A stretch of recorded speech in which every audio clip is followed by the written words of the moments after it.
ትዝታችን እንኳን አደረሳችሁ እንላለን። የት ነን? ወርቁ ሰፈር። አቤት ወርቁ ሰፈር በጣም ብዙ ታሪክ ያለው ይመስለኛል። አላውቀውም። በነገራችን ላይ ወደዚህ ወደ ወርቁ ሰፈር ገብቼ አላውቅም አንድም ቀን። ምናልባት እርግጠኛ አይደለም። አህለን ወሰህለን። ሰላም። በጣም አሪፍ አድናቂ ናቸው። እግዚአብሔር ይመስገን። ወርቁ ሰፈር እንግዲህ ብዙ ታሪክ ያለው ይመስለኛል። ለምንድን ነው ይሄን ያልኩት? በሰው ስሞች የሚጠሩ ሰፈሮች የመጀመሪያና ትልቁ የሰውየው ስም ሲነሳ ታሪኩን ወደ ኋላ ይዞን ይሄዳል ማለት ነው። ማንን እናስታውሳለን? የሺ ደበሌ የሚባለውን ሰፈር በትዝታችን የዛሬ 3 ዓመት አካባቢ ይመስለኛል ስንሰራ ይሄንን ነው ያገኘነው። ወይዘሮ የሺ ደበሌ እርሳቸው በህይወት ባይኖሩም ልጆቻቸውን አግኝተን ቆንጆ ታሪክ ይዘን መተናል። ሰፈሩም ለምን በዚያ እንደተሰየመ ሰምተናል። አንዱ እንግዲህ በሰው ስም የተጠቀሰ ሰፈር የሺ ደበሌ ነው አዲስ አበባ ውስጥ። ሌላ ወሰን የሚባል ሰፈር አለ የምናውቀው።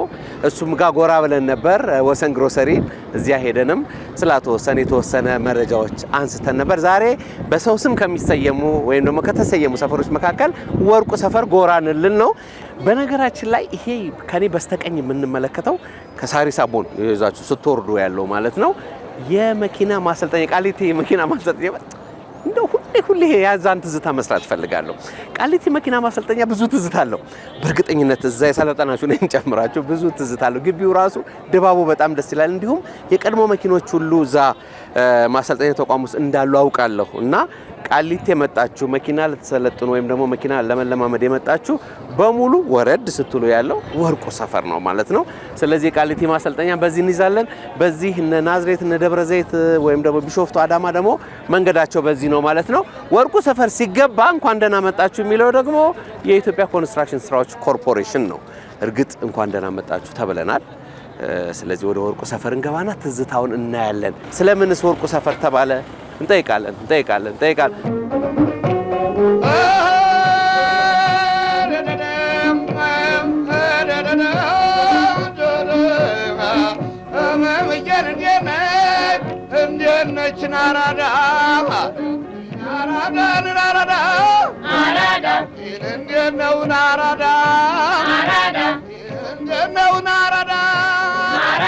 አገባው ድንበሩ እስኪ እንተዋወቅ። ነጋ ሰመሮ እንደምን ነው? እሰይ ተመስገን። ከመቼ ጀምሮ ነው የሚያውቁት ወርቁ ሰፈር? ከ1987 ጀምሮ። በጣም ጥሩ። 87 ቤተሰብ መስርተው እዚሁ ነው ያሉት? በጣም ጥሩ። ምን ሰሙ ስለ ወርቁ ሰፈር? ወርቁ ሰፈር ለምን ተባለ?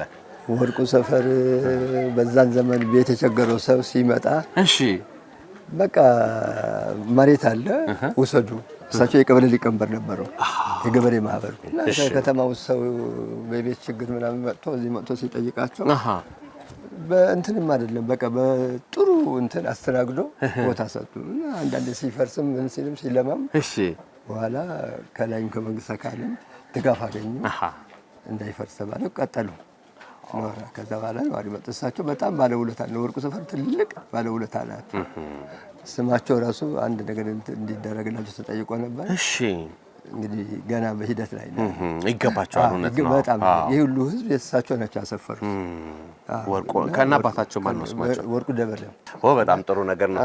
ልጆች አፈሩ እዚህ እሳቸው ወይስ እርሶ? አዎ የእሳቸው ልጆች የሚያውቋቸው አሉ? ኦኬ። በጣም ደስ የሚል ሰው ተፈቃቅሮ ተዋዶ የሚኖርበት ሰፈር ነው። በጣም ጥሩ ሰፈር ነው። አንድነቱ ደግሞ በጣም የሰው አንድነት የሚገርም ነው። ሌላ ሀገር ነው የሚመስለው ለብቻ። ጥሩ ፍቅር የፍቅር ሰፈር ነው። በጣም ነው የማመሰግነው ስለሰጡን አስተያየት። እናመሰግናለን።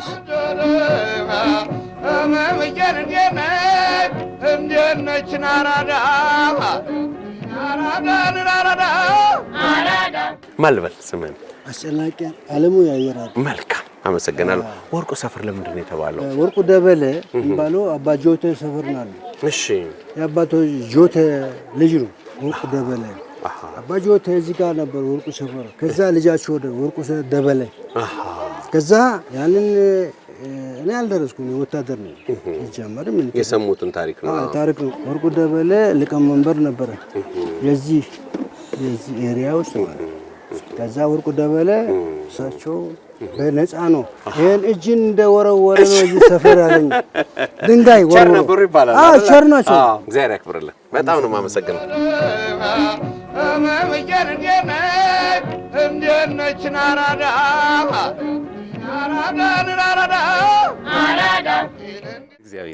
ሰላም እግዚአብሔር ይመስገን። ማን ልበል? ደጀኔ ኃይሉ በቀለ እባላለሁ። እዚሁ ሰፈር ነው ተወልጄ ያደግኩት። እስከ አያቴ መናገር ባህልን ከየት አመጣው? በእናትህ የሽማግሌ ልጅ ነኝ። ሰፈር ደግሞ ትላልቅ ሰዎች አሉ፣ ብዙ ትላልቅ ሰዎች አሉ።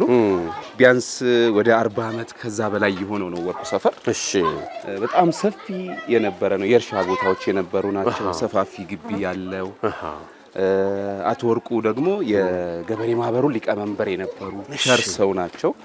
በ80ዎቹ እንደሞቱ ነው የሰማሁት። ህብረት ያለበት ሰፈር ነው ወርቁ ሰፈር። ስሙ ወርቁ ሰፈር ይባላል፣ ግን በውስጡ ደግሞ ሌሎች ትናንሽ ሰፈሮች አሉ። ለምሳሌ አሁን የቆምንበት አካባቢ ሰላም ግሮሰሪ አካባቢ ይባላል። ከዚህ ከፍ ብለን ደግሞ ወደዛ ጋር በሰላም ግሮሰሪ ስንወጣ ጉሊት አለ፣ ጉሊት ትግሬ ሰፈር አለ፣ ቀጠና አንድ አለ፣ ፌዴራል አለ። አሁን ፌዴራል የሆነበት አካባቢ ደግሞ ድሮ ቡልቡላ ትምህርት ቤት ነበር። ቡልቡላ ትምህርት ቤት ውስጥ እነ ቲቸር ተፈራ የሚባሉ ቲቸር አልታየ የሚባሉ ነበሩ በፊተኛን ያስተማሩ። አሁን የፌዴራሎች ካምፕ ሆኗል። በዚህ በኩል ስንወጣ እናገኘዋለን። እዚች ጋር ደግሞ አሁን ቅዱስ ገብርኤል ካቴድራል ጤና ጣቢያ ይሆናል። እሱ ደግሞ የኳስ ሜዳችን ነበር። አሁን መብራት ለምሳሌ መስመር መጀመሪያ ያስገቡት ወይዘሮ ስላሴ ይባላሉ። ጉሊቱ አካባቢ ነው ቤታቸው። የመጀመሪያው ትራንስፈርመር ደግሞ ፌዴራል ካምፕ ጋር ነው። አቶ የሽጠላ ካልተሳሳትኩ ስማቸውን ተሳስቼ ሊሆን ይችላል። እዛ ጋር ነበር።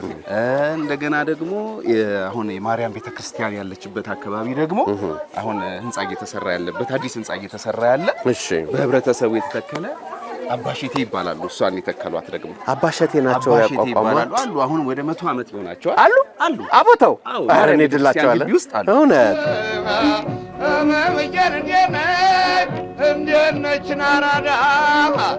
እዚህ ሰፈር ያለ በጠቅላላ በሳቸው ቄስ ትምህርት ቤት ያልተማረ የለም። አባሸቴ የሚባሉት ጋሽ ወርቁ የሰፈሩ መስራች ናቸው። ያው የተለያየ ሰው ነው እኮ ባለ መሪ ይዞታው፣ ግን እሳቸው በቃ በጣም ቸር ከመሆናቸው የተነሳ ጓደኛዬ ነህ አንተ ጓደኛዬ ከሆንክ ይሄ ሰው እኮ ተቸግሯል እንደዚህ ነው ሲል አይ እዚህ ጋር እንደዚህ ተብሎ በቃ ይሄ በኢትዮጵያዊነት ስሜት ያደረጉት ነገር ነው። ሰውም ደግሞ ልክ እንደዛው በጣም በፍቅር የሚኖርባት ሰፈር ነች። ዙሪያዋ እንዳያሃት ዝግ የሆነች ነገር ነች። አሁን ነው በዛ በኩል መንገድ ይሉ እንጂ ዝግ የሆነች ስለሆነ ህብረተሰቡ ሁሉም እርስ በርሱ ይተዋወቃል። ወርቁ ሰፈር ደስታውንም ሀዘኑንም እግዚአብሔር ይመስገን አለን ይመስገን። እና ወርቁ ሰፈር የተባለው በሳቸው ስም የተሰየመው የሰፈር ወረዳ ማን ነው ዋናው? እነ ያዕቆብ አሉ፣ እነ ሜሎቲ፣ ሳሚ መራራ። ይሄው እዚህ ጋር ደግሞ ትልቁ መርጋ የሚባለው የቤተክርስቲያን የሰፈሩ አድባር በለው የሰፈሩ አድባር ነው። እንደዚህ አይነት ሳይት ያልተሳተፈበት የስልጣን ዘርፍ የለም። እውነት ሁሉ ነገር አለ። ከነ ባለቤቱ ከነ ልጁ አጋጣሚ መጥቷል፣ እናገኘዋለን። እሱም አለ። አቶ መርጋ እንደምንወት ይመስገን። አማን ነው። እንኳን ደህና ቆየ። ልጅህ ነች? ነይ ልኝ ማርዬ ጽኔ ማሩ ደግልኝ። እንደምን ነሽ? ደህና ነሽ? ጤና ይስጥልኝ ማሚ። እንደምን ነሽ? ታደስ ታንክ ዩ ዋው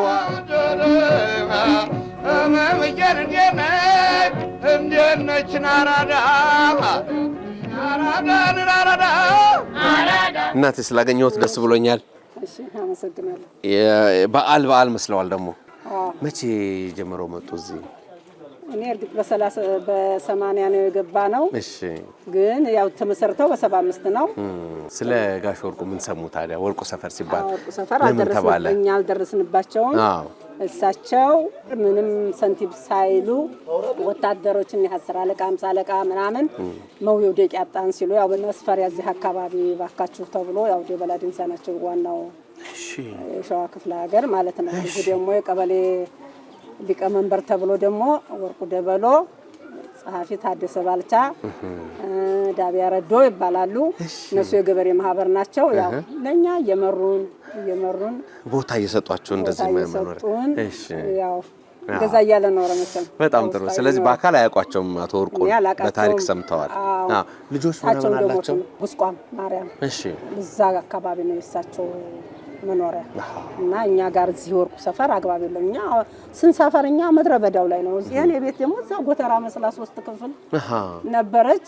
ያው ጨፌው ላይ እርሻው ላይ ነው የሰፈው። ወንዙን ሞልተን ሰፈሩን አልምተን ነው ከተማ ያረጋግጥ ጨፌ ነበር በፊት ወንዝ ጨፌ ይሄ አካባቢ ጨፌ ሌላው እርሻ ሁሉም በየሃይማኖቱ ያሟሟቀው ነው ሰፈሩ ጋሽ ወርቁ በፎቶ ይታወቃሉ እንዴ በፎቶ ያቋጫው ወርቁ ደበል አራናቃቸው እኛ እኮ በ80 ስንት ሰፈር እኮ እኔ እኮ ስገባ ማለት ነው እሳቸው ሞተዋል አዎ ያቋጫው ማለት አዎ ግን በቃ ሁሉም ሰው ሰፈር ያረግናቸው እኛ ነን ምክንያቱም ወርቁ ደበሎ ምንም አላገኙም የበሉት ነገር የለም በኋላ የመጣው ደላላው ባለመሬቱ ባለ መልሶ የሚሸጠው ምናምን ነው ጥቅም ያገኘው እሳቸው ምንም አላገኙም ስላላገኙ ስማቸው ይተከል ብለን ጥቂት ሰዎች ነን እሺ ጥቂት ሰዎች ስለሆን አንዱ ታንዱ ይሰማማል ጨዋታው አዎ በቃ ወርቁ ደበሎ ስሙ መጥፋት የለበትም ወርቁ ሰፈር ነው መሆን ያለበታልና ኮሚቴ ማቋቋም እሺ በቃ ይርጋልናል ስለዚህ ባለውለታ ስለሆኑ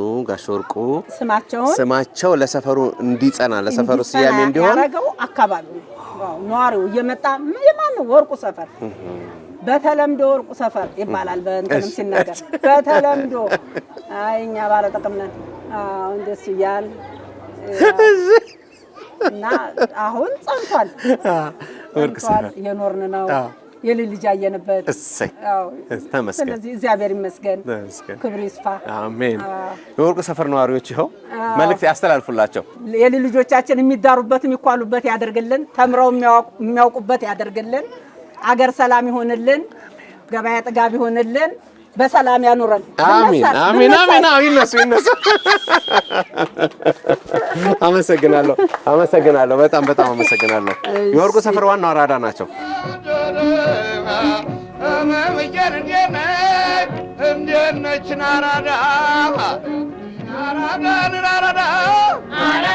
መርሃባ ማን ልታወቃችሁ እስቲ ወርቁ ሰፈሮች አንተን አሁን ከነቤተሰብ አገኘው አዎ አለማሸብር ሐሰን እባላለሁ ወርቁ ሰፈር እንግዲህ በሰባዎች ቤት የገባ ነው ተወልጄ ያደኩት እዚሁ ነው እንዴ ከ40 አመት በላይ እዚህ ሰፈር ኖሬያለሁ አሁን 40 ምናምን አመቴ ነው እዚህ ነዋሪ ነኝ ወልጄም እዚሁ አገብቼ ወልጄ የኖርኩበት ሰፈር ነው አቶ ወርቁን በፎቶ ያያለ ከሁለታችሁ በፎቶ አየን እኔ አላየው ፎቶም የላቸውም ልጆቻቸው አላቃቸው እሺ እስቲ ንገረኝ ልጆች አላቸው ልጆቻቸው ደግሞ አሁን እዚህ አካባቢ አይደሉም ከዚህ ሰፈር ወደዚያ በማዶ በኩል ቁስቋም የምትባል አካባቢ አለ እሺ እዛ ልጆች በዚህ በኩል ማለት ነው ቁስቋም ማን የሚባሉ ልጆች አላቸው ምናልባት የምታውቃቸው ከሆነ ስማቸው የሰፈሩን ትዝታ ጥቂት ነገር እንስማ ሰፈር ሰላም ግሮሰሪ እዚህ ጋር በቃ ዳመራ እያደረግን ብዙ ያሳለፍን የዳመራ ቦታ ነው ይሄ ዳመራ እናደርጋለን ትልቅ ሰፈር ነውና አሁን እንግዲህ እድሜና ጤና ይስጠንና እንኖርበት እውነት ነው እዚህ ቦታ ላይ ዳመራ ብቻ አይደለም የሚከናወነው እሺ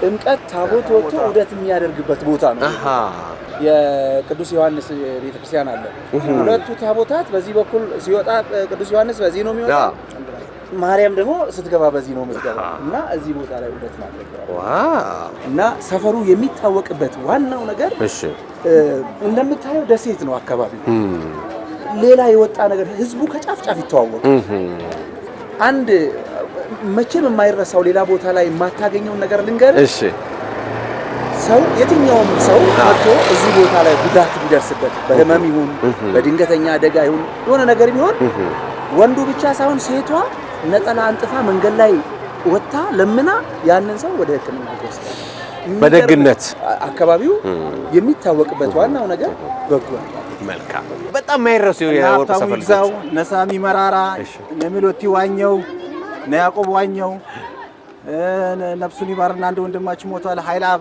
አሁንም ሰለሞን ገመዳ የሚባላሉ ከተማ ገመዳ እንዳለ ቤተሰብ በቃ እዚህ ጀማው እንዳለ አንድ ላይ ነው አሰብኳቸው አሁን እነዚህ ልጆች የጠራቸው እናቶች ምን ነገሩኝ ባለውለታ ስለሆኑ ጋሽ ወርቁ ስማቸው የሰፈሩ ስም እንዲሆን ያደረግነው እኛንን ያሉኝ ሰዎች አሉ የቀድሞ ነዋሪዎች ማለት ነው እና እኒ ደግ ናፈቁኝ እውነት ግን ፎቶአቸው የሚገኝ ከሆነ ምናልባት ይሄን ፕሮግራም ቤተሰቦቻቸው እንደሚያዩ አስባለሁ ፎቶአቸው የሚገኝ ከሆነ በፎቶአቸው አንድ ሐውልት ትንሽም ቢሆን ትልቅም ቢሆን አይደል የሳቸው ማስታወሻ ከስማቸው ባሻገር ያስፈልጋል ይሄ አደባባዩ ስለሆነ ፎቶአቸውን ማግኘት ከባድ ይሆናል ያላስበው ምክንያቱም ልጆቻቸው በህይወት አሉ ከዚህ አካባቢ ደግሞ አራቁ ምዝራቃዊ ናቸው ልክ ነው ይሄን ማግኘት ከባድ ሌላ ደግሞ አሁን ወንድም ያለሙ ከጠራው ውጪ ትልልቅ ሽማግሌዎች አሉ እናቶ በዛው አግጅራ ነፍሳቸውን ይማራ አሁን ሞቷል የአካባቢው ባለመሬት ከጥንት ጀምሮ ከኃይለ ሥላሴ ጊዜ ጀምሮ የነበሩ እናቶ መታፈሪያ ደማ ገመዳ ጉርሙ የሚባለው አሉ እና አቶ ከበደ ባራኪ ይግዛው አንደማርያም የሚባላሉ የአቴ አባት በጣም ትልልቅ ሰዎች አሉ። ነፍሳቸው ነው የሞቱም አሉ ያሉም አሉ። ብዙ ትልልቆች አባት አሉ። መልካም እየተሸጠ ያለው ቲሸርት አሁን የማርያም ነው። ወጣቱ ለጥምቀት ነው ያዘው። ለጥምቀት ጥምቀቶች የጥምቀት ቲሸርት እየተሸጠ ነው። የኪዳነ ምህረት በጣም ጥሩ። ይሄ የማርያም ሰራዊት ነው። በጣም ጥሩ። ጎሽ እንኳን አደረሳችሁ። ይሄ ነው ቤተክርስቲያኑ ዲዛይኑ። አሃ እንኳን አደረሳችሁ። እንኳን አደረሳችሁ።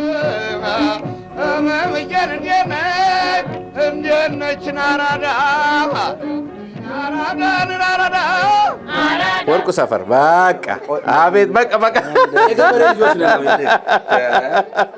ወርቁ ሰፈር ቀልድ የለም። ሻሜታ ወይም ቦርዴ የሚባላል አንዳንድ ቦታ እንቀምሳለን። እስኪ ፖስቶ ነው እቺ ነው ላርጋ ይሁን እድሜ ላንተ። አዎ ድሮ በልጅነቴ ነበር የምጠጣው። አይገኝም እኮ እንደምነሽ ደህና ነሽ ወይ? ስንት ገባሁን በዚህ ብቻ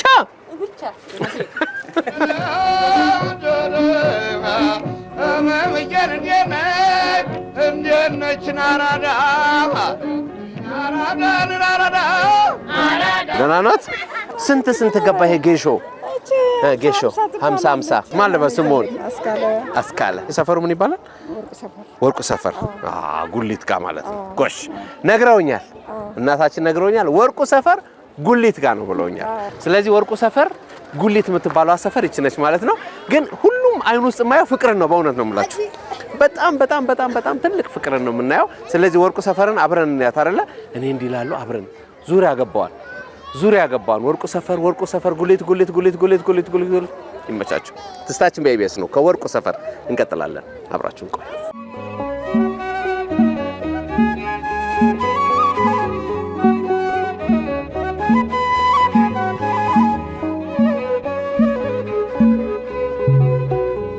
ሰፈር ሐመረ ወርቅ ቅድስት ማርያም ቤተክርስቲያን ሐመረ ወርቅ ቅድስት ማርያም ቤተክርስቲያን።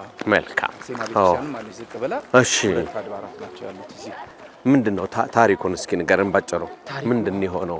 እንደምታዩ እቺ ቤተክርስቲያን ነበረች መጀመሪያ። እሺ የዛሬ 30 ምናምን ዓመት የተሰራች ቤተክርስቲያን ናት እቺ ቤተክርስቲያን። እሺ አሁን ይሄን አዲስ ካቴድራል ስንሰራ በአሰራር ችግር ምክንያት ህዝብ በሌለበት ሙሉ ዶሙ እንዳለ ከላይ ወደቀ። ከዚያ በኋላ ወጣቱም አዛውንቱም ህፃናቱም ሴቱም ወንዱም ሁሉም በቁጭት ተነሳስቶ አሁን ይሄን የመሰለ ቤተክርስቲያን እየተሰራ ነው። የወጣቱ እጁም ልቡም ሐሳቡም ሁሉ አሁን እዚህ ጋር ነው ያለው። በቃ በነገራችን ላይ የዚህ የቤተክርስቲያኑ የሰበካ ጉባኤ ምክትል ሊቀመንበር ነኝ።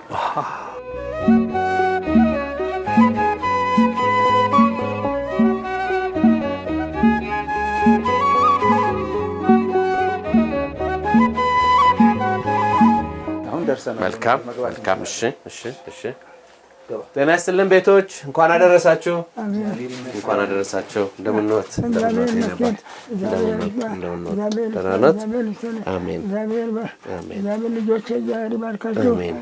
አባቴ እንኳን አደረሰው። እንደምንወት እሰይ። አሜን።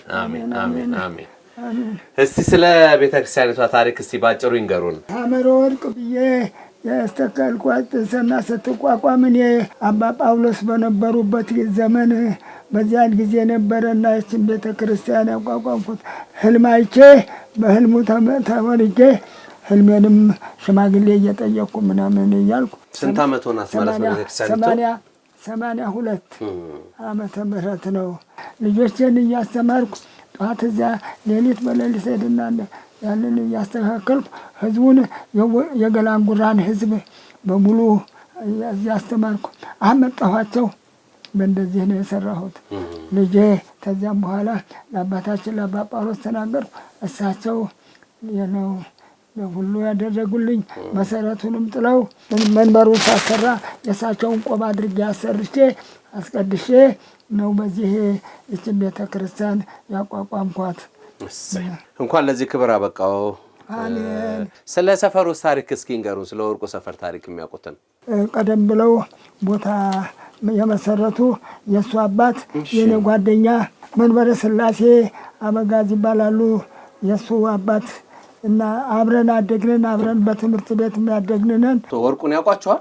ወርቁ ደበሉን አላቃቸውም፣ ዜና ብቻ ነው የምሰማው። ስለ አባቶና ስለ እሳቸው የሚንገሩን። ቀሲስ ዕዝራ መንበሩ እባላለሁ። የምሰራውም ደግሞ በአቃቂ መንበረ ሕይወት መድኃኔዓለም ቤተክርስቲያን ነው። እንግዲህ አባታችንን ቢሞት ትተውልን ሄዱት እሳቸው ነው እና ከልጅነት ጀምሮ ያስተማሩን ተንከባክሮ ያሳደጉን። እዚህ ወርቁ ሰፈር ደግሞ የሚገርም ነገር ይሁን የዚህ የዓለማዊ ትምህርት ቤት አለ ቡልቡላ። ያን ቡልቡላ ትምህርት ቤትም ባለሙያ እንዲመሰረት ያደረጉ እሳቸው ናቸው። እዚህ አስተምሮ ነበረ በግዕዝ ቋንቋ በተለያየ ነገርና ከዛ በኋላ ደግሞ ወደዚህ ቤተክርስቲያን መጥተው እቺን ቤተክርስቲያን ጸበሉንም እየቆፈሩ ቤተክርስቲያኗ እንድትመሰረት ትልቅ አስተዋጽኦ ያደረጉ አባት ናቸው። እዚህ ቦታ ላይ እሳቸው አስተምሯቸው ውጭ ሁሉ ድረስ ሄዱ ልጆች አሉ፣ የወርቁ ሰፈር ልጆች እና በጣም ትልቅ አባት ናቸው፣ ገናና ናቸው። የሚገርም ነገር ቅዱስ ያሬድ ቤተክርስቲያን እያለን ቤተክርስቲያኑም ሲመሰረት ከአባቴ ጋርም እዛ ይለፉ ናቸው። ቅዱስ ያሬድን ታቦቱን ጥምቀት ወስደው ያደርሳሉ። ከዛ በኋላ ደግሞ በሁለተኛው ቀን ደግሞ ቦሌ ሚካኤልን በጣም ከልጅነታቸው ጀምሮ ስለሚወዱት ቦሌ ሚካኤልን ከሩዋንዳ እሳቸው ናቸው የሚያደርሱት። አሁንም እዚህ እስከሚሸበግሉ ድረስ በየአመቱ ጥምቀት ቃና ዘገሊላን ሚካኤልን ከዚህ ወስደው ከዮሴፍ ይመልሱታል። በባዶ እግራቸው ፎቶ እያነሱ ቪዲዮ እየቀረጹ ለህዝቡ ይሰጣሉ። እቺ ቦታ ላይ በጣም ደማቸውን አጥማቸውን እንዳፈሰሱ ምን ቆጥራቸው ትልቅ አባታችን ናቸው። አሁን በዚህ እድሜያቸው እንኳን ይሁንዬ ሙዳይ ሙጻት እንደዚህ በመቀነታቸው አዝለው እየለመኑ ለዚህ መሰረት የሚያደርጉ ናቸው። በዚህ አጋጣሚ ጥምቀቱን በሰላም በጤና ደግሞ አልፈን እግዚአብሔር አምላክ የወጡት ታቦታቶቻችን ሁሉ በሰላም ባርከው ቀድሰው ህዝቡን አጽናንተው በሰላም በጤና እንዲመለሱ እግዚአብሔር አምላክ ይፍቀድልን። እናንተም ደግሞ መታችሁ እቺን እመቤታችን የምንወዳት ሁላችንም ያሳደገችን ደብር ነች፣ ህይወታችን ነች፣ መገኛችን ነች።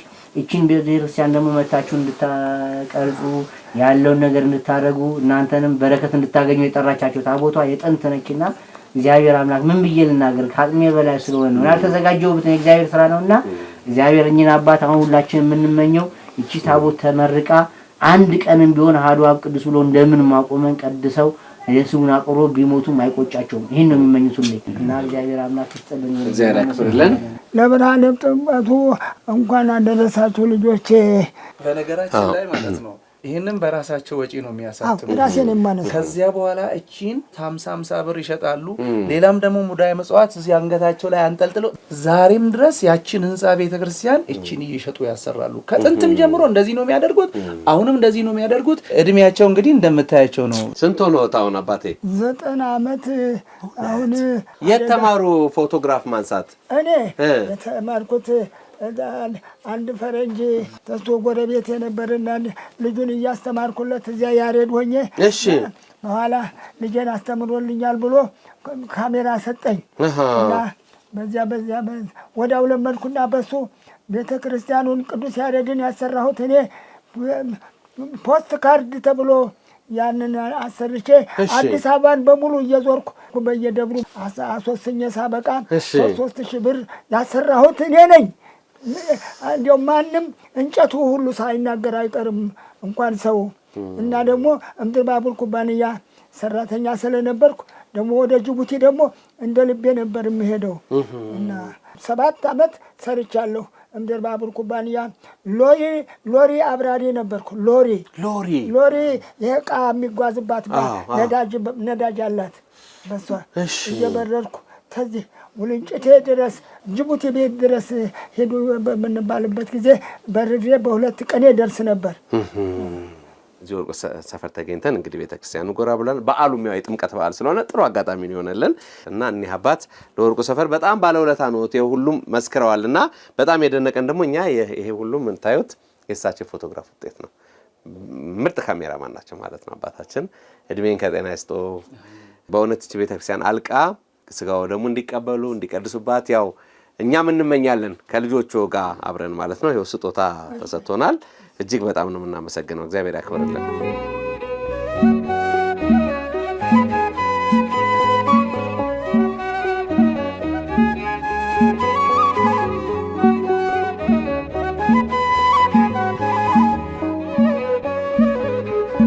ትዝታችን በኢቢኤስ ቃሊቲ የሚገኘውን ወርቁ ሰፈር እንግዲህ ዞር ዞር እያልን አየን። እርግጥ ነው አመሻሹ ላይ ነው የመጣ ነው። ነገር ግን ያገኘነውን ታሪክ ሁሉ ለመያዝ ሞክረናል። እርግጥ የወርቁ ሰፈር ታሪክ ይሄ ብቻ አይደለም። ዋናው ነገር አቶ ወርቁ የሚባሉትን ሰው የነበሩትን ማለት ነው በዚህ ስፍራ የነበሩትን ሰው እሳቸው ማክበር ማመስገን ስማቸውን ከፍ ማድረግ ነው አንዱ። ስለምን ወርቁ ሰፈር እንደተባለ መጠየቅ ነው ሌላው። ስለዚህ ያገኘነው መረጃ ሁሉ የሚያመለክተው አቶ ወርቁ የሚባሉ የነበሩት ሰው አሁን በህይወት እንደሌሉ፣ ነገር ግን በሰፈሩ ላይ በጣም መልካም ሰው እንደነበሩ፣ የገበሬ ማህበሩ የቀበሌው ሊቀመንበር እንደነበሩና በቸርነታቸው በለጋስነታቸው እሳቸው ሳይጠቀሙ ግን ሰዎችን በመጥቀም ለረጅም ዓመታት እንዳገለገሉ በእርሳቸው ስም ሰፈሩ እንዲሰየምም በርካታ ውለታን የዋሉ ሰዎች ደግሞ አግኝተን እናቶችን በተለይ ቀደም ያሉ እናቶችን አግኝተን ነግረውናል። እንዲህ እቺ ናት ኢትዮጵያ፣ ሁልጊዜም መልካም የሰራ መመሰጋገን መከባበር ደግ ነውና። ከዚያ በተጨማሪ ደግሞ ጥምቀት እንደመሆኑ ወደ ቤተክርስቲያንም ጎራ ብለናል። ወርቁ ሰፈር የሚገኘው ቤተክርስቲያን ማለት ነው። ለቤተክርስቲያኒቷ ማሰሪያ ወጣቶቹ የሚያደርጉትን እንቅስቃሴ ሁሉ ተመልክተናል። ስለዚህ በወርቁ ሰፈር ታሪክ ውስጥ ያለፋችሁ እዚህ የኖራችሁ በተለያየ ምክንያት ዘመድ ጥየቃ የሚሆን በተለያየ መልኩ ወርቁ ሰፈር ተገኝታችሁ ትዝታውን በጥቂቱም በብዙም ለምታውቁ በሙሉ ባለሙሉ ላላችሁ እንግዲህ ወርቁ ሰፈር ልጆች እንኳን አደረሳችሁ ልንላችሁ እንወዳለን። ጥምቀት ነው። በያላችሁበት መልካም አውደ ዓመት ይሁንላችሁ። ትዝታችን በኢቢኤስ ቃሊቲ ወርቁ ሰፈር። ጤና ይስጥልን።